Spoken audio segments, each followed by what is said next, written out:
కొచ్చి నగరంలోని back waters దగ్గర ఉన్న ఒక ప్రశాంతమైన అపార్ట్మెంట్ అది. చల్లటి గాలి, సాయంత్రం వేళ ఒక కప్పు టీ. వినడానికి ఎంతో జాలీగా అనిపిస్తుంది కదూ. కానీ ఆ 2 కప్పుల టీ వెనక దాగి ఉన్న ఒక నెత్తుటి సైకలాజికల్ గేమ్ వింటే మీ చేతిలో ఉన్న టీ కప్పును చూసుకోవాలన్నా కూడా మీకు వణుకు పుడుతుంది. మనిషి మెదడులోని స్వార్థం ఎంత కిరాతకంగా ఆలోచిస్తుందో చెప్పే ఈ కథేంటో ఇప్పుడు విందాం. కొచ్చిలోని ఒక అపార్ట్మెంట్ 8వ అంతస్తులో రవి, కావ్య దంపతులున్నారు. ఆ ఫ్లాట్ బాల్కనీలో నిలబడితే విశాలమైన బ్యాక్ వాటర్స్, వాటి మీద వెళ్లే పడవలు ఎంతో అందంగా కనిపిస్తాయి. రవి ఒక సాఫ్ట్వేర్ కంపెనీలో సీనియర్ మేనేజర్. మాటలు తక్కువ కానీ దేన్నైనా బాగా గమనిస్తాడు. అతని ప్రపంచమంతా తన పని, తన భార్య మాత్రమే. ఎంతో కష్టపడి సంపాదించి భార్యను మహారాణిలా చూసుకుంటున్నాడు. కావ్య చూడటానికి చాలా పద్ధతిగా, ఎప్పుడూ నవ్వుతూ అందరితో కలుపుగోలుగా ఉండే ఇల్లాలు. ఏ ఫంక్షన్ జరిగినా చురుకుగా పాల్గొంటుంది. బయటి ప్రపంచానికి వాళ్ళది ఎంతో అన్యోన్యమైన జంట. ఇద్దరి మధ్య ఎలాంటి గొడవలు లేవని చుట్టుపక్కల వాళ్ళు కూడా అనుకుంటారు. ప్రతిరోజు సాయంత్రం 6 గంటలకు రవి ఆఫీస్ నుండి రాగానే కావ్య తన చేతులతో ప్రేమగా 2 కప్పుల టీ కలుపుకొని వస్తుంది. ఆ 2 కప్పులు ఒకేలా ఉంటాయి. వాటి మీద వాళ్ళిద్దరి పేర్లు రాసుంటాయి. ఇద్దరు బాల్కనీలో కూర్చొని ఆ బ్యాక్ వాటర్స్ అందాలు చూస్తూ ఆ రోజు జరిగిన విశేషాలు మాట్లాడుకుంటూ ఆ టీ తాగడం వాళ్ళ రొటీన్ అలవాటు. అదొక అందమైన సాంప్రదాయంలా సాగిపోతుంది. ఒకసారి ఈ సీన్ ని మీరే ఇమాజిన్ చేసుకోండి. బాల్కనీ, సాయంత్రం గాలి, 2 టీ కప్పులు. ఇదొక పర్ఫెక్ట్ రొమాంటిక్ మూమెంట్ కదా. కానీ క్రైమ్ థ్రిల్లర్స్ లో ప్రేమ అనే ముసుగు వెనక ఎంత విషం ఉంటుందో మనకు తెలిసిందే. ఆ 2 టీ కప్పుల్లో ఒకటేమో అమృతం, మరొకటేమో మరణ శాసనం. ఒక భార్య ఇంతటి ప్రశాంతమైన వాతావరణంలో ఎలా మర్డర్ ప్లాన్ చేస్తుందో, ఆవిడ మైండ్ ఎంత క్రిమినల్ గా వర్క్ చేస్తుందో ఒక్కసారి ఊహించండి. అసలు కావ్యకి రవిని చంపే పరిస్థితి ఎందుకొచ్చింది అనేది తెలుసుకునే ముందు మీరు గనుక ఇలాంటి క్రైమ్ స్టోరీస్ రోజు చూడాలి అనుకుంటే ఇప్పుడే ఈ వీడియోను లైక్ చేసి మన ఛానల్ను సబ్స్క్రైబ్ చేసుకోండి. అలాగే మీరు ఈ వీడియోను ఎక్కడి నుండి చూస్తున్నారో ప్లీజ్ కామెంట్ చేయండి. మా వీడియోలు ఎక్కడి దాకా రీచ్ అవుతున్నాయో తెలిస్తే మాకు చాలా బూస్టప్ ఇచ్చినట్టుంటుంది. కానీ ఆ 4 గోడల మధ్య కావ్యలో ఎవరికీ తెలియని ఒక చీకటి రహస్యం ఉంది. ఆమె నవ్వు వెనక ఒక కిరాతకమైన ప్లాన్ దాగుంది. ఆమెకు తన కాలేజీ ఫ్రెండ్ అయిన సమీర్తో గత ఏడాదిగా ఒక సీక్రెట్ అఫైర్ నడుస్తుంది. ఆ సమీర్ ఒక local real estate broker. Ravi ఆఫీస్కు వెళ్ళగానే సమీర్ ఆ ఫ్లాట్కు రావడం, వాళ్ళిద్దరూ ఎంజాయ్ చేయడం రొటీన్ అయిపోయింది. వాళ్ళిద్దరి కామానికి రవి ఒక అడ్డంకిగా మారాడు. రవికి ఉన్న 2 కోట్ల రూపాయల టర్మ్ ఇన్సూరెన్స్, అతని ఖరీదైన ఫ్లాట్, ఇవన్నీ కొట్టేసి సమీర్తో సెటిల్ అవ్వాలని కావ్య డిసైడ్ అయ్యింది. డబ్బు, కామం ఆమె కళ్ళను కప్పేశాయి. విడాకులు తీసుకుంటే రవి నుంచి ఒక్క రూపాయి కూడా రాదు. ఒకవేళ కత్తితో పొడిచో, యాక్సిడెంట్ చేసో చంపేస్తే పోలీసులకు ఖచ్చితంగా దొరికిపోతామని కావ్యకు తెలుసు. పోలీసుల ఇన్వెస్టిగేషన్ చాలా షార్ప్గా ఉంటుంది అనే విషయం సమీర్కి ఇంకా బాగా తెలుసు. అందుకే ఎవరికీ అనుమానం రాని, పోలీసుల పోస్ట్ మార్టం కూడా చిక్కని ఒక స్లో పాయిజన్ ప్లాన్ వేశారు సమీర్, కావ్య. ఒక మనిషి ప్రాణాన్ని నెమ్మదిగా రోజుల తరబడి చంపాలని వాళ్ళిద్దరూ డిసైడ్ అయ్యారు. సమీర్ బ్లాక్ మార్కెట్లో చాలా కష్టపడి 10 లక్షల రూపాయలు ఖర్చు పెట్టి ఒక చిన్న గాజు సీసాలో ఆ డెడ్లీ విషం కొనుక్కొని తెచ్చి కావ్యకిచ్చాడు. దానికి రంగు ఉండదు, వాసన ఉండదు, రుచి కూడా ఉండదు. ఏ ఆహారంలో దాన్ని కలిపినా అస్సలు గుర్తుపట్టలేం. కనీసం ల్యాబ్ టెస్ట్లో కూడా అంత ఈజీగా దొరకదు. ఒకరోజు సాయంత్రం వాతావరణం చాలా ప్రశాంతంగా ఉంది. కిచెన్లో కావ్య 2 కప్పుల టీ కలుపుతుంది. ఆమె చేతులు ఏమాత్రం వణకడం లేదు. రవికిచ్చే కప్పులో ఆ చిన్న సీసాలో నుంచి సరిగ్గా 2 చుక్కల విషం కలిపింది. అది కలుపుతున్నప్పుడు ఆమె కళ్ళల్లో ఒక రాక్షసానందం ఉంది. కానీ ఏమీ ఎరగనట్లుగా, ఎంతో ప్రేమ ఒలకబోస్తున్నట్లుగా ఆ 2 కప్పులు పట్టుకొని బాల్కనీలోకి వచ్చింది. ఏమండి, టీ తీసుకోండి. ఈరోజు ఆఫీస్లో వర్క్ ఏమైనా ఎక్కువైందా ఏంటి? చాలా అలసిపోయినట్లున్నారు. కాసేపు రిలాక్స్ అవ్వండి అని ఎంతో ప్రేమ నటిస్తూ విషం కలిపిన కప్పు రవికిచ్చింది. రవి ఏమాత్రం అనుమానం లేకుండా నవ్వుతూ ఆ టీ తాగేశాడు. వాడికి ఆ టీ ఎప్పట్లాగే రుచిగా అనిపించింది. అది చూసి కావ్య లోపల ఒక రాక్షసమైన నవ్వు నవ్వుకుంది. అలా ఈ స్లో పాయిజన్ ఎపిసోడ్ మొదలయ్యింది. రోజులు గడుస్తున్నాయి. రోజుకో 2 చుక్కల విషం రవి శరీరంలోకి వెళుతూనే ఉంది. కావ్య తన చేతులతోనే రోజు వాడి చావుని టీలో కలుపుతుంది. సరిగ్గా 10 రోజుల తర్వాత రవి ఆరోగ్యం నెమ్మదిగా క్షీణించడం మొదలయ్యింది. ఉదయం నిద్రలేవగానే విపరీతమైన నీరసం. బ్రష్ చేసుకుంటుంటే, తల దువ్వుకుంటుంటే పదుల సంఖ్యలో జుట్టు రాలిపోవడం స్టార్ట్ అయ్యింది. అతను మొదట అదంతా వర్క్ స్ట్రెస్ అనుకొని, ఏంటో కావ్య ఈ మధ్య చాలా నీరసంగా ఉంటుంది అని భార్యకు చెప్పుకున్నాడు. సరిగ్గా 20 రోజుల తర్వాత పరిస్థితి మరింత దిగజారింది. రవి కీళ్లల్లో విపరీతమైన నొప్పులు మొదలయ్యాయి. అతను కనీసం ల్యాప్టాప్ కీబోర్డు కూడా టైప్ చేయలేని స్థితికొచ్చాడు.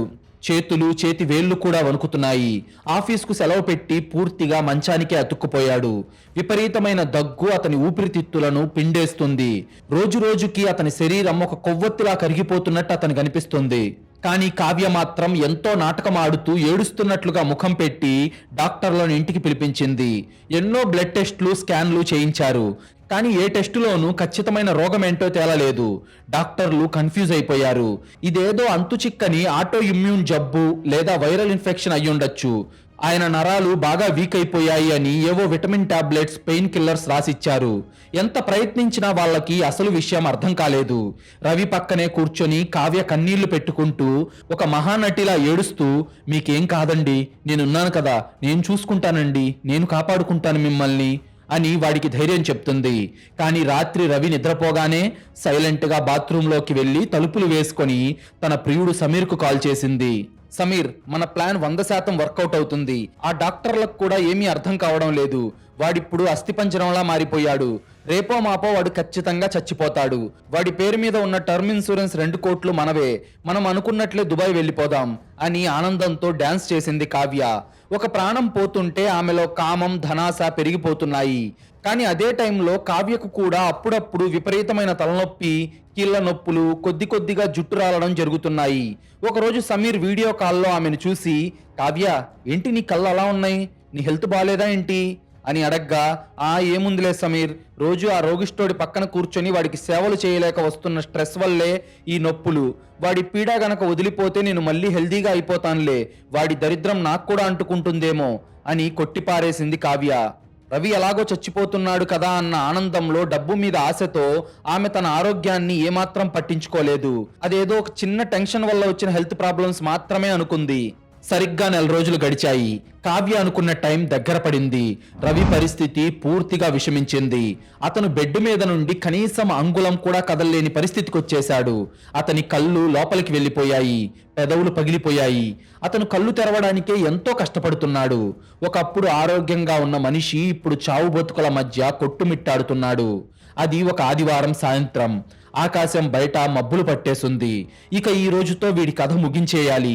వీడి నరకం నేను పడలేకపోతున్నాను. రేపు ఉదయం డాక్టర్ని పిలిపించి న్యాచురల్ డెత్ అని సర్టిఫికేట్ తీసుకోవాలి. ఇక నా కళ్ళ నిజం కాబోతుంది అని కావ్య డిసైడ్ అయ్యింది. కిచెన్లోకి వెళ్ళి ఏమాత్రం జాలి లేకుండా ఆ చిన్న విషపు సీసాలో మిగిలి ఉన్న మొత్తం డోస్ను రవి టీ కప్పులో కలిపేసింది. ఆఖరి చుక్క వరకు దాన్ని వదిలిపెట్టలేదు. ఆ టీ రంగు కూడా కొద్దిగా మారింది. కానీ రవికి ఆ విషయం పసికట్టే ఓపిక లేదు. ఆ టీతో పాటు తను ఒక జ్యూస్ గ్లాస్ పట్టుకొని బెడ్రూమ్లోకి వెళ్ళగా రవి కళ్ళు తెరిచి చూశాడు. అతను ఊపిరి తీసుకోవడానికి కూడా చాలా ఇబ్బంది పడుతున్నాడు. అప్పుడు కావ్య ఎంతో ప్రేమగా రవి తల నిమిరి అతని వీపు వెనకాల దిండ్లు పెట్టి అతన్ని కూర్చోపెట్టి ఒక దేవతలా అతనికి సేవ చేస్తూ, ఏమండి, టీ తెచ్చాను, మీరు కొంచెం తాగితే నాకు ప్రాణం లేచొస్తుందండి, మీరు టీ తాగండి, నేను జ్యూస్ తాగుతాను, ప్లీజ్ అండి నా కోసం తాగండి అని విషం కలిపిన ఆ టీని రవికిచ్చింది. రవి వణుకుతున్న చేతులతో ఎంతో కష్టంగా ఆ టీ కప్పు తీసుకున్నాడు. జ్యూస్ గ్లాస్ పట్టుకొని రవి పక్కనే కూర్చున్న కావ్య కళ్ళల్లో ఒక రాక్షసమైన ఎదురుచూపు కనిపిస్తుంది. ఒక మనిషి ఎదురుగా కూర్చొని వాడి చచ్చిపోతున్నది చూస్తూ ఎంజాయ్ చేయడం అనేది ఎంత సైకో మైండ్ సెట్టో కదా. రవికి తెలియకుండానే వాడి గొంతులోకి ఆఖరి డోస్ విషం వెళ్ళిపోతుంది. కావ్య ప్లాన్ సూపర్ గా వర్కౌట్ అయింది కదా అని అనుకుంటున్నారా? కానీ ఈ కథలో ముగింపు అంత సింపుల్ గా ఉండదు. ఇక్కడే వస్తుంది అసలు ట్విస్ట్. అదేంటో ఇప్పుడు చూద్దాం. రవి టీ తాగేశాడు. కావ్య తన చేతిలో ఉన్న జ్యూస్ ను ఎంజాయ్ చేస్తూ తాగుతుంటే రవి ఆ టీని కష్టంగా గుటకలు వేస్తూ దగ్గుతూ ఆ టీ మొత్తం తాగేశాడు. కప్పు పక్కన పెట్టి కళ్ళు మూసుకున్నాడు. సరిగ్గా టీ తాగిన 2 నిమిషాలకి రవికి ఊపిరి తీసుకోవడం కష్టమైపోయింది. అతని గొంతులో నుంచి ఒక వింతైన గుర్ గుర్మనే శబ్దం రావడం మొదలైంది. అతను తన గొంతును 2 చేతులతో పట్టుకొని ప్రాణభయంతో గిలగిలా కొట్టుకుంటున్నాడు. అతని కళ్ళు ఎర్రబడిపోయి నోట్లో నుంచి పచ్చి రక్తం కక్కుకుంటూ అమాంతం బెడ్ మీద పక్కకు వాలిపోయాడు. అతని శరీరం గట్టిబడిపోయి ప్రాణాలు గాల్లో కలిసిపోయాయి. అలా అతని శ్వాస ఆగిపోయింది. కావ్య రవి శవం వైపు చూసి ఒక రాక్షసమైన నవ్వు నవ్వింది. ఆమె ముఖంలో ఎంత ఆనందం ఉందంటే, ఇంతకాలం తన ఎదురుచూపులకి ఫలితంగా కోట్లాది రూపాయలు తన చేతికి వచ్చేసినట్లుగా పిచ్చి పట్టినట్లు గంతులు వేసింది. ఆమె ప్లాన్ ఇప్పుడు 100% వర్కౌట్ అయిందన్న నమ్మకం ఆమెలో కలిగింది. దాంతో వెంటనే తన ఫోన్ తీసుకొని తన ప్రియుడు సమీర్కి వీడియో కాల్ చేసింది. సమీర్ కూడా అవతలి నుంచి వెంటనే ఆ వీడియో కాల్ లిఫ్ట్ చేశాడు. సమీర్, పని పూర్తయిపోయింది, వాడు చచ్చిపోయాడు. ఆ టీ తాగిన 2 నిమిషాలకే రక్తం కక్కుని చచ్చిపోయాడు సమీర్. చూడు వాడి శవం ఎలా పడి ఉందో. ఇక వాడి చావుతో వచ్చే వాడి టర్మ్ ఇన్సూరెన్స్ 2 కోట్లు మనవే. మనకి మన దారికి పూర్తిగా అడ్డు తొలగిపోయింది అని ఆనందంతో కావ్య ఉబ్బి తబ్బిబ్బయింది. అది విని సమీర్ ముఖంలో కూడా అదే ఆనందం కనిపించింది. సమీర్ ఫోన్లో రవి శవాన్ని చూసి, వండర్ఫుల్ కావ్య, ఇక మనల్ని ఎవ్వరూ ఆపలేరు. నువ్వు త్వరగా ఏడ్చుకుంటూ వెళ్ళి మీ పక్కింటి వాళ్ళకి చెప్పు, వాళ్ళు ఆసుపత్రికి తీసుకెళ్తారు. నేను డాక్టర్తో మాట్లాడి డెత్ సర్టిఫికేట్ రెడీ చేయిస్తాను. అంతా నార్మల్గా జరిగిపోవాలి. ఎక్కడా కూడా చిన్న పొరపాటు జరగకూడదు కావ్య, గుర్తుపెట్టుకో అని అన్నాడు.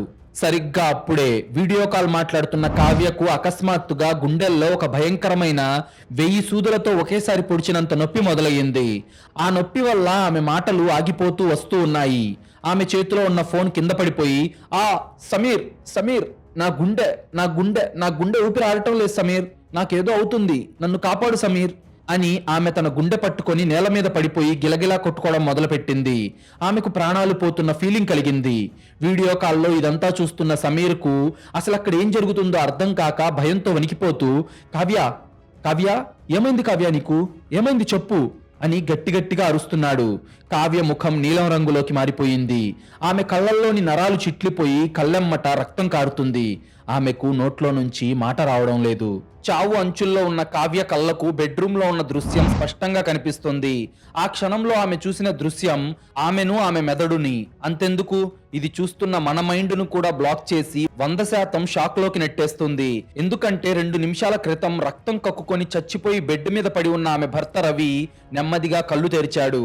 వాడి కళ్ళల్లో ఎలాంటి చావు కల కానీ, ఎలాంటి చావు భయం కానీ లేదు. నేల మీద పడి ప్రాణాల కోసం పోరాడుతున్న తన భార్య కావ్య వైపు చూసి తన మూతికి ఉన్న రక్తాన్ని పక్కనే ఉన్న ఒక టిష్యూతో ఎంతో ప్రశాంతంగా తుడుచుకున్నాడు. ఒక సైకోలాగా నవ్వుతూ బెడ్ మీద నుండి రవి ఎంతో ఆరోగ్యంగా లేచి కూర్చున్నాడు. వాడికి ఏ జబ్బు లేదు, ఎలాంటి నీరసం లేదు. వీడియో కాల్లో ఉన్న సమీర్ ఇదంతా చూసి షాక్ అయిపోయాడు. అతనికి దిమ్మ తిరిగిపోయింది. రవి నెమ్మదిగా నడుచుకుంటూ వచ్చి కింద పడి ఆఖరి శ్వాస తీస్తున్న కావ్య పక్కన కూర్చున్నాడు. ఆమె ఫోన్ తీసుకొని వీడియో కాల్లో ఉన్న సమీర్ వైపు చూసి ఒక పైశాచికమైన నవ్వు నవ్వాడు. తర్వాత గిలగిలా కొట్టుకుంటున్న కావ్య చెవి దగ్గరికి వెళ్ళి, నువ్వు కలిపిన టీ చాలా బాగుంది కావ్య, నేనే రోజు 2 చుక్కలు దాంట్లో ఎక్స్ట్రా కలిపి నీకిస్తున్నాను. రోజు నువ్విచ్చిన టీ తాగినా నాకేమీ కాలేదు, నేను ఆరోగ్యంగానే ఉన్నాను. మరి నీకెందుకు ఈరోజు ప్రాణం పోతుంది? నీకేమైంది బంగారం అని వెటకారంగా నవ్వుతూ అడిగాడు. వాడి మాటల్లో ఉన్న పగ స్పష్టంగా తెలుస్తుంది. ఆ మాట విన్న కావ్య కళ్ళల్లో మాత్రం అంతులేని భయం, షాక్ కనిపించింది. తనను తాను నమ్మలేకపోతున్న నిజమది. ఆ వెంటనే కావ్య రక్తం కక్కుని చచ్చిపోయింది. ఆమె ప్రాణాలు గాల్లో కలిసిపోయాయి. అలా ఒక ద్రోహి ప్రాణం పోయింది. ఇప్పుడు మీకు అనిపిస్తుంది కదా, అసలు ఇదంతా ఏంటి? విషమున్న టీ తాగింది రవి కదా, మరి రవి ఎందుకు చావలేదు? ఎంతో ఆరోగ్యంగా డాన్స్ చేసిన కావ్య, వాడికి విషం కలిపిన కావ్య 1 నిమిషంలో గిలగిలా కొట్టుకొని ఎందుకు చచ్చిపోయింది? ఆ రక్తం అసలు ఎక్కడి నుంచి వచ్చింది? రవి రోగం వచ్చినట్టు యాక్టింగ్ ఎందుకు చేశాడు? అసలు ఇక్కడ హంతకుడు ఎవరు, చచ్చిపోయింది ఎవరు అని మీ మైండ్ ను బ్లాక్ చేస్తున్న ప్రశ్నలకి సమాధానాలు తెలుసుకునే ముందు మీలో చాలా మంది మన వీడియోలు చూస్తున్నారు కానీ వీడియోను లైక్ చేయడం లేదు, మన ఛానల్ను సబ్స్క్రైబ్ చేసుకోవడం లేదు. ప్లీజ్ మీరు చేసే చిన్న లైక్, ఒక సబ్స్క్రైబ్ మమ్మల్ని ఎంతో ఎంకరేజ్ చేసినట్టుగా ఉంటుంది. అలాగే మీరిచ్చే ఒక పాజిటివ్ కామెంట్ ఇలాంటి క్రైమ్ స్టోరీస్ రోజు మీ ముందుకు తీసుకురావడానికి మాకు చాలా బూస్టప్ ఇచ్చినట్టుంటుంది. బెడ్రూమ్ నేల మీద ప్రాణాలు వదిలిన తన భార్య కావ్య శవాన్ని ఒక్క క్షణం చూసిన రవి నెమ్మదిగా కింద పడిన ఆమె ఫోన్ను చేతిలోకి తీసుకున్నాడు. అతని ముఖంలో ఎలాంటి ఎమోషన్ లేదు, కన్నీళ్లు కూడా లేవు. కేవలం పగ తీరిందన్న ఒక తృప్తి మాత్రమే ఉంది. వీడియో కాల్ స్క్రీన్ అవతల ఉన్న సమీర్ దయ్యాన్ని చూసిన వాడిలా వణికిపోతున్నాడు. వాడికి చెమటలు పడుతున్నాయి. నోటి నుండి మాట రావడం లేదు. 2 నిమిషాల క్రితం రక్తం కక్కుకొని చచ్చిపోయిన రవి ఇప్పుడు నవ్వుతూ తనతో వీడియో కాల్లో మాట్లాడుతున్నాడు. తన కళ్ళెదురుగానే ఎంతో ఆరోగ్యంగా ఉన్న కావ్య గిలగిలా కొట్టుకొని చచ్చిపోయింది. అతనికి అసలు ఏం జరుగుతుందో, అది కలనా లేక నిజమా అనేది అర్థం కాక, రేయ్ రేయ్ రే రవి, ఇదంతా ఏంట్రా? నువ్వు చచ్చిపోయావు కదరా, మంచిగా ఉన్న కావ్య అలా చచ్చిపోయిందిరా, అసలు నువ్వెలా బతికున్నావురా అని వణుకుతున్న గొంతుతో భయంతో అరుస్తున్నాడు సమీర్. రవి ముఖంలో ఎప్పటిలాగే ఆ సైలెంట్ గా ఉండే ప్రశాంతత ఉంది. కానీ అతని కళ్ళల్లో ఇప్పుడు ఒక పచ్చి పగ, ఒక మాస్టర్ మైండ్ సాధించిన కిరాతకమైన గెలుపు స్పష్టంగా కనిపిస్తున్నాయి. ఒక సింహం తన వేటను పట్టుకున్నప్పుడు ఉండే చూపది. అప్పుడు రవి నవ్వుతూ, ఏంటి సమీర్, షాక్ అయ్యావా? నా భార్యతో పడుకొని నన్ను చంపేసి నా ఇన్సూరెన్స్ డబ్బులతో ఫారెన్ వెళ్ళిపోదాం అనుకున్నారా? ఒక సైలెంట్ గా ఉండే భర్త మీరు ఏం చేసినా కళ్ళు మూసుకొని ఉంటాడు అనుకున్నారా? మీకు నా డబ్బులను ముట్టుకునే అర్హత లేదురా మూర్ఖుల్లారా. నేను కళ్ళు మూసుకుంది నిద్రపోవడానికి కాదు, మీరు నా చావుకు వల ఎలా అల్లుతున్నారో చూడటానికి. ఇప్పుడేం జరిగిందో, నా భార్య ఎలా చచ్చిపోయిందో, నేను ఎందుకు బతికున్నానో అనే పచ్చి నిజం నీకు చెప్తాను విను సమీర్ అని రవి తన మాస్టర్ ప్లాన్ ను బయట పెట్టడం మొదలుపెట్టాడు. అతని మాటలు వింటుంటే సమీర్కి గుండె ఆగిపోయేలా ఉంది. ఒక భర్త తన భార్య తనను చంపాలనుకుంటుంది అని తెలిసాక ఎంత కిరాతకుడిగా మారతాడో చూసారా? నన్ను చంపడానికి ప్రయత్నించారు కదరా, నేను మీకు రిటర్న్ గిఫ్ట్ ఇస్తాను అని రవి వేసిన మాస్టర్ ప్లాన్ అదిరిపోయింది కదా. ఒక మనిషి సైలెంట్ గా ఉన్నాడంటే వాడిలో ఉన్న అగ్నిపర్వతం రగులుతున్నట్టే అని మనకు అర్థమవుతుంది కదా. అయితే ఇప్పుడు మీరు వినబోయే ఫ్లాష్ బ్యాక్ మీకు ఖచ్చితంగా మైండ్ బ్లాక్ చేస్తుంది. ఇక్కడే మన మైండ్ బ్లాక్ అయ్యే ఒక అద్భుతమైన ఫ్లాష్ బ్యాక్ రివీల్ అవుతుంది. అది 4 రోజుల క్రితం కావ్య తన చేత్తో రవిని చంపడానికి విషం తీసుకొచ్చిన మొదటి రోజు. ఆ రోజు వాళ్ళ జీవితాల్లో ఒక చీకటి రోజు. ఆ రోజు సాయంత్రం కావ్య స్నానానికి వెళ్ళినప్పుడు రవి ఆఫీస్ బ్యాగ్ లో పెట్టుకోవాల్సిన ఒక ఫైల్ కోసం వెతుకుతూ పొరపాటున కావ్య హ్యాండ్ బ్యాగ్ ఓపెన్ చేశాడు. అందులో ఒక చిన్న గాజు సీసా దొరికింది. దాని మీద ఎక్స్పైరీ డేట్ ఉంది కానీ పేరు లేదు.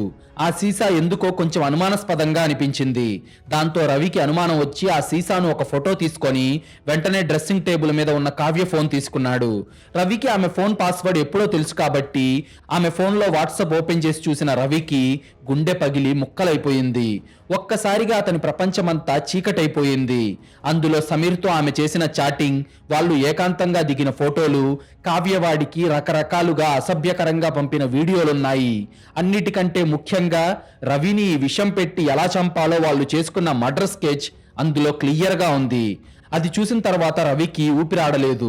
ప్రాణంగా ప్రేమించిన తన భార్య తన చావుకు ప్లాన్ చేసిందని తెలిసి రవి కుమిలి కుమిలి ఏడ్చాడు. 1 గంట పాటు ఆ ఆఫీస్ గదిలో నరకం అనుభవించిన రవి ఆ గది తలుపు తీసుకుని బయటకొచ్చేసరికి ఒక కోల్డ్ బ్లడెడ్ సైకోలా మారిపోయాడు. తనను చంపాలనుకున్న రాక్షసిని పోలీసులకు అప్పగించకూడదు, ఆమె ఎంచుకున్న ఆయుధంతోనే ఆమె ప్రాణాలు తీయాలని, ఆమెకు ఆ నరకం ఎలా ఉంటుందో చూపించాలని ఒక భయంకరమైన సైకలాజికల్ డెత్ గేమ్ డిజైన్ చేశాడు. ఇలా జరిగిందంతా చెప్తూ మధ్యలో కొంచెం బ్రేక్ ఇచ్చి వీడియో కాల్లో ఉన్న సమీర్ వైపు చూస్తూ నవ్వాడు రవి. వాడి నవ్వులో ఒక కిరాతకమైన ఆనందం ఉంది. అప్పుడు రవి మళ్ళీ మాట్లాడడం కంటిన్యూ చేస్తూ, రేయ్ సమీర్, మీరు కొన్నది స్లో పాయిజన్ కదరా. రోజుకు 2 చుక్కలు మాత్రమే శరీరంలోకి వెళ్ళాలి. రోజు సాయంత్రం 6 గంటలకు బాల్కనీలో ఇద్దరం కలిసి ఒకేలాంటి 2 కప్పుల్లో టీ తాగే అలవాటు మాకుందని మీ ఇద్దరికీ తెలుసు. నా భార్య నా కోసం కిచెన్ లో ఎంతో ప్రేమగా నటిస్తూ 2 చుక్కల విషం కలిపేది. సమీర్, నేను రోజు ఆ 2 టీ కప్పులు మార్చలేదురా. అలా చేస్తే ఆమెకి ఏదో ఒక రోజు డౌట్ వస్తుంది. ఆమె నాకిచ్చిన విషపు టీని 2 సిప్పులు వేసినట్టు నటిస్తూ సిగరెట్ వెలిగించే గ్యాప్లో సైలెంట్ గా నా పక్కనే ఉన్న మట్టి పూల కుండీలో పోసేసేవాణ్ణి. మరి కావ్య బాడీలోకి విషం ఎలా వెళ్ళింది అంటావా? నేను మీ వాట్సాప్ మెసేజెస్ చూసిన మరుసటి రోజే ఆమెకు తెలియకుండా ఆమె బ్యాగ్ లో ఉన్న ఆ పాయిజన్ బాటిల్లోని సగం పాయిజన్ ను తీసి వేరే సీసాలో దాచుకున్నాను. ఆమె బ్యాగ్ లో ఉన్న ఆ పాయిజన్ బాటిల్లో ఆ ఖాళీ ఉన్న సగాన్ని నీళ్లతో నింపేశాను. కావ్య నాకు 2 చుక్కలు పెడితే నేను మరుసటి రోజు ఉదయం ఆమె తాగే పాలల్లో 4 చుక్కల హైడోస్ పాయిజన్ కలిపేవాణ్ణి. నేను ఒక రోగిలా యాక్టింగ్ చేస్తూ ఉంటే గుడ్డిగా నమ్మిన నా పెళ్ళాం, అదే నీ లవ్వర్, తనకు రోగం వచ్చినా కూడా అది నాకు సేవలు చేయడం వల్ల వచ్చిన నీరసమే అనుకొని ఆమె చావుని ఆమె ఆహ్వానించుకుంది. ఈ 4 రోజుల పాటు మీ కళ్ళెదురుగానే ఆ విషం తాగుతూ వస్తున్నది నేను కాదురా సమీర్, నా భార్య, నీ లవర్ అయిన కావ్య. నన్ను చంపాలని నా భార్య నీతో కలిసి తెచ్చిన విషం దాని ప్రాణాలే తీసింది అని పగలబడి నవ్వాడు రవి. అదంతా విని సమీర్కి ఊపిరాడటం ఆగిపోయింది. అంటే 4 రోజులుగా ఆ స్లో పాయిజన్ కావ్య శరీరంలోకి వెళ్తుందా? ఆమె చచ్చిపోవడానికి విషం నేనే సప్లై చేశానా అని వాడికి చెమటలు పట్టేసి కాళ్ళు చేతులు వణికిపోయాయి. సరిగ్గా ఇక్కడే మనకి సమీర్కి ఒక లాజికల్ డౌట్ వస్తుంది.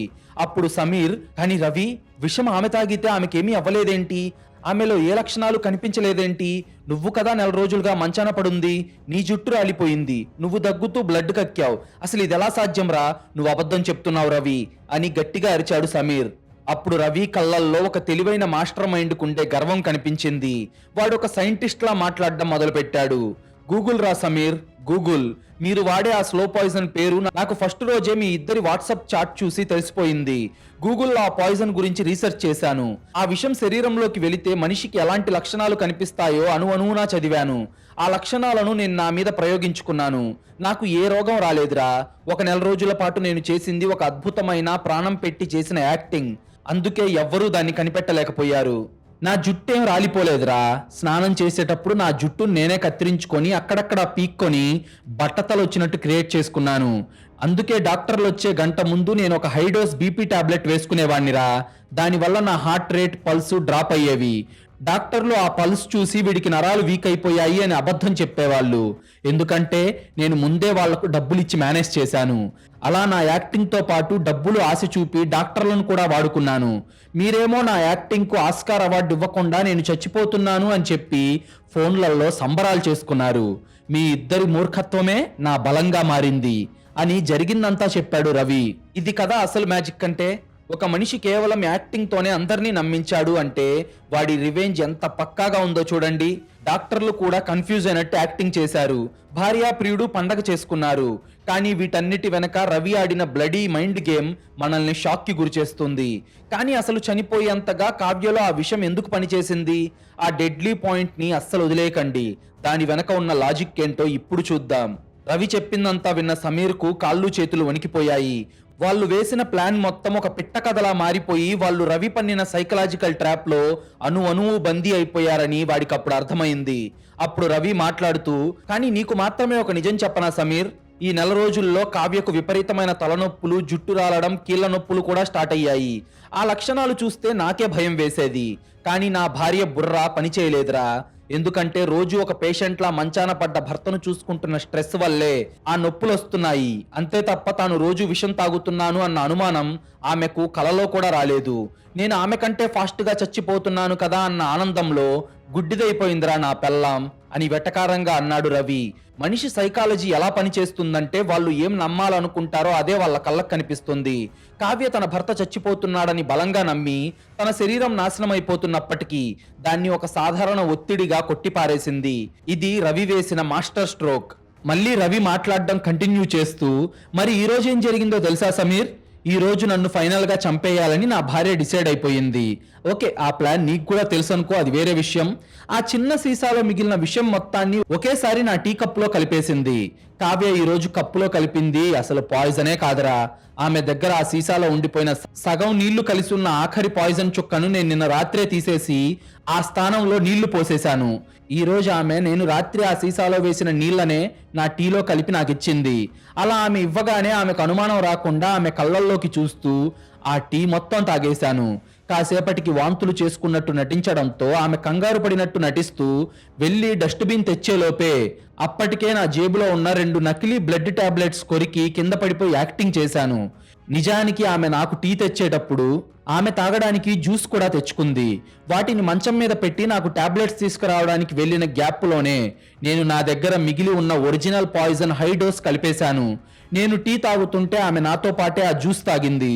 అలా తాగి కుక్క చావు చచ్చిందిరా నీ లవర్ అని రవి నవ్వగా, మరి నీ నోట్లో నుంచి రక్తం కూడా వచ్చింది కదరా, అది కూడా నిజం కాదా అని అరిచాడు సమీర్. అప్పుడు రవి నవ్వుతూ తన జేబులో నుంచి ఒక చిన్న ప్లాస్టిక్ కవర్ తీసి చూపించి, ఒరే ఎర్రిపప్ప, సినిమాల్లో వాడే నకిలీ బ్లడ్ క్యాప్సూల్స్ రా ఇవి. అమెజాన్, ఫ్లిప్కార్ట్ లో కూడా దొరుకుతుంది, చూసుకో. ఇదొక చిన్న మ్యాజిక్ రా. అలాగే నేను కింద పడిపోయినప్పుడు ఊపిరి బిగబట్టాను. అప్పుడు నా ముక్కు దగ్గర వేళ్లు పెట్టి నాకు ఊపిరి ఆడుతూ ఉండకపోవడంతో నేను చచ్చిపోయాను అని నన్ను అలా చూస్తూ కావ్య సంబరపడిపోతూ నీకు వీడియో కాల్ చేసింది. ఆ తర్వాత ఆమె ఫోన్ కింద పడేసి గుండె పట్టుకొని నరకం అనుభవిస్తూ చచ్చిపోతున్న ఆఖరి సెకండ్లో నేను నవ్వుతూ లేచి కూర్చున్నాను. నన్ను మోసం చేసిన నా భార్య కళ్ళల్లో నన్ను చూసి పుట్టిన ఆ ప్రాణ భయం నాకు జీవితాంతం గుర్తుంటుందిరా సమీర్. ఆ చూపు కోసమే నేను ఈ 4 రోజులు నరకం భరించాను అని ఒక పైశాచికమైన నవ్వు నవ్వాడు రవి. అదంతా విని సమీర్కు బుర్ర పాడైపోయింది.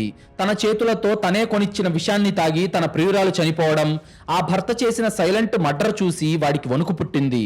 వాడు ఒక రాక్షసుణ్ణి చూసినట్టు చూస్తూ, రే రవి, నువ్వు ఒక సైకోవిరా, నువ్వు నీ భార్యను హత్య చేశావురా, నేనిప్పుడే పోలీసులకు ఫోన్ చేసి ఇదంతా చెప్తాను, నిన్ను జైలుకు పంపిస్తాన్రా అని బెదిరించాడు సమీర్. అది విన్న రవి ముఖంలో భయం కాదు కదా, ఒక చిరునవ్వు కనిపించింది. వాడి మెదడు ఎంత షార్ప్గా పనిచేస్తుందో, వాడు ఆడిన గేమ్ ఎంత పర్ఫెక్ట్గా ఉందో ఈ ఆఖరి ప్లాన్తో మనకు అర్థమైపోతుంది.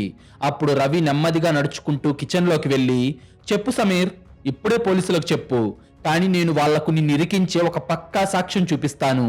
నీ వేలుముద్రలు ఎలా దొరుకుతాయా అని డౌట్ పడుతున్నావా సమీర్? వారం క్రితం కావ్య ఇంట్లో లేనప్పుడు ఒక కొరియర్ బాయ్తో నేను నీ ఆఫీస్కి ఒక పార్సిల్ పంపాను. నువ్వు ఆ కవర్ ఓపెన్ చేయడానికి దాని మీద చేతులు వేశావు కదరా. ఆ కవర్ని నీ ఆఫీస్ ప్యూన్ ద్వారా తీసుకొని దాని మీద ఉన్న నీ వేలుముద్రల జిరాక్స్తో నేను ఒక నకిలీ సిలికాన్ వేలుముద్రలు క్రియేట్ చేయించానురా. ఆ వేలుముద్రలతోనే నేను స్వయంగా నిన్న రాత్రి ఆ సీసా మీద, నా ఫ్లాట్ మెయిన్ డోర్ మీద, అలాగే వంటగదిలో నీ అచ్చమైన వేలుముద్రలను అంటించానురా. పోలీసులకు గనక ఆ వేలుముద్రలు దొరికితే ముందు నిన్నే ఎత్తుకెళ్తారు.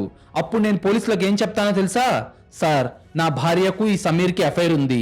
వీడి కళ్ళు నా పేరు మీద ఉన్న 2 కోట్ల రూపాయల టర్మ్ ఇన్సూరెన్స్ మీద పడ్డాయి. అందుకే వీడే ఒక ప్లాన్ చేసి నా భార్య చేత ఆ టీలో విషం కల్పించి నన్ను చంపాలనుకున్నాడు. కానీ వీడిచ్చిన ఆ విషం టీలో ఎలా కలుపుతారో నా భార్యకు సరిగ్గా తెలియక పొరపాటున విషం కలిపిన టీని తానే తాగి చచ్చిపోయింది సార్. ఈ మర్డర్ ప్లాన్ మొత్తం సమీర్దే. నా భార్యను చంపింది కూడా వీడే అని నేను మీ వాట్సాప్ చాట్ హిస్టరీ మొత్తం పోలీసులకు ఇస్తానురా. నీకు ఇంకొక సర్ప్రైజింగ్ విషయం చెప్పనా సమీర్? ఇప్పటిదాకా ఈ వీడియో కాల్లో నువ్వు మాట్లాడిన మాటలు మొత్తం నేను స్క్రీన్ రికార్డింగ్ చేశానురా. నీ వేలుముద్రలు ఉన్న గాజు సీసాను నేను ఇప్పుడే కావ్య చేతిలో పెడతాను. నువ్వు నాకు వ్యతిరేకంగా ఏ సాక్ష్యం చెప్పినా, నా మీద ఎన్ని ఆరోపణలు చేసినా దాన్ని నువ్వు చట్టం ముందు నిరూపించలేవు. నీకు లైఫ్ లాంగ్ జైలు శిక్ష పట్టం ఖాయం అని ఒక సైలెంట్ బాంబు పేల్చాడు రవి. అది విని సమీర్కు చెమటలు పట్టేశాయి. వాడు పోలీసులకు గనక ఈ విషయం చెప్తే మర్డర్ ప్లాన్ చేసిన కేసులో ముందు ఉరిశిక్ష పడేది వాడికే. రవి వేసిన ఈ మాస్టర్ ప్లాన్లో సమీర్ అడ్డంగా బుక్ అయిపోయాడు. వాడికి ఇక తప్పించుకునే దారే కనిపించలేదు. చెప్పు సమీర్, నీకు దమ్ముంటే నిజం చెప్పు సమీర్ పోలీసులకి. నీకు నా లైఫ్ ఇన్సూరెన్స్ 2 కోట్లు కావాలి అని ఆశపడ్డావు కదరా. కానీ ఇప్పుడు నా ప్రాణం నాకు దక్కింది, నా జీవితం కూడా నాకు దొరికింది. నువ్వే ఆలోచించుకో, జైలుకు వెళ్తావా లేదంటే సైలెంట్గా నోరు మూసుకొని నీ బతుకు నువ్వు బతుకుతావా, డిసైడ్ చేసుకో అని చెప్పి రవి ఆ వీడియో కాల్ కట్ చేశాడు.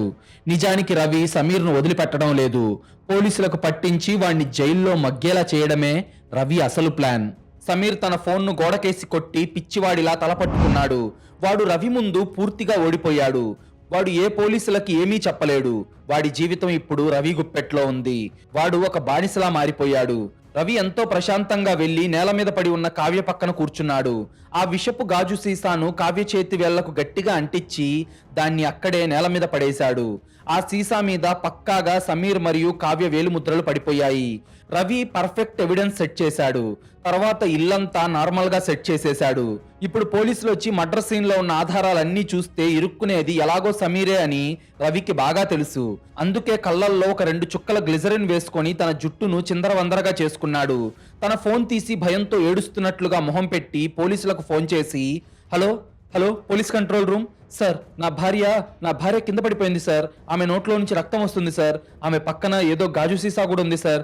ప్లీజ్ సార్, త్వరగా రండి సార్. నేను ఆమెను ఎలాగైనా బతికించుకోవాలి సార్ అని ఒక పర్ఫెక్ట్ యాక్టింగ్ చేస్తూ కన్నీరు మున్నీరుగా ఏడుస్తూ చెప్పాడు రవి.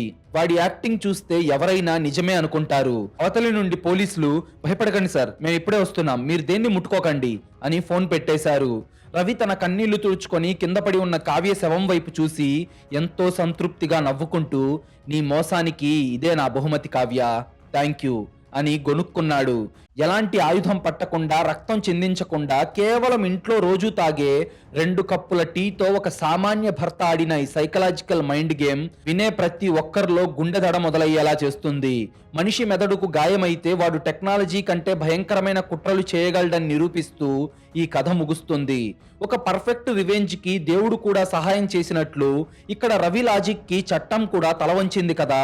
ఏ ఆయుధం లేదు, ఒక్క రక్తపు మరక లేదు. ఒక మోసగాడి ప్లాన్ ని వాడికే తిప్పికొట్టి వాడి చేతులతోనే కావ్యను చంపేటట్లు చేసిన రవి మాస్టర్ బ్రెయిన్ ముందు సమీర్ అడ్డంగా దొరికిపోయాడు. ఒక చిన్న టీ కప్పు ఒకరి జీవితాన్ని, ఒకరి మోసాన్ని ఎంత సైలెంట్ గా కరిగించేసిందో కదా. ఇది ఖచ్చితంగా మనం మర్చిపోలేని కథ అవుతుంది. మీకు గనుక ఈ క్రైమ్ స్టోరీ నచ్చినట్లయితే ఇప్పుడే ఈ వీడియోను లైక్ చేసి మన ఛానల్ను సబ్స్క్రైబ్ చేసుకోండి. మీరు చేసే చిన్న లైక్, ఒక సబ్స్క్రైబ్ మమ్మల్ని ఎంతో ఎంకరేజ్ చేసినట్టుగా ఉంటుంది. అలాగే మీరిచ్చే ఒక పాజిటివ్ కామెంట్ ఇలాంటి క్రైమ్ స్టోరీస్ రోజు మీ ముందుకు తీసుకురావడానికి మాకు చాలా బూస్టప్ ఇచ్చినట్టుంటుంది.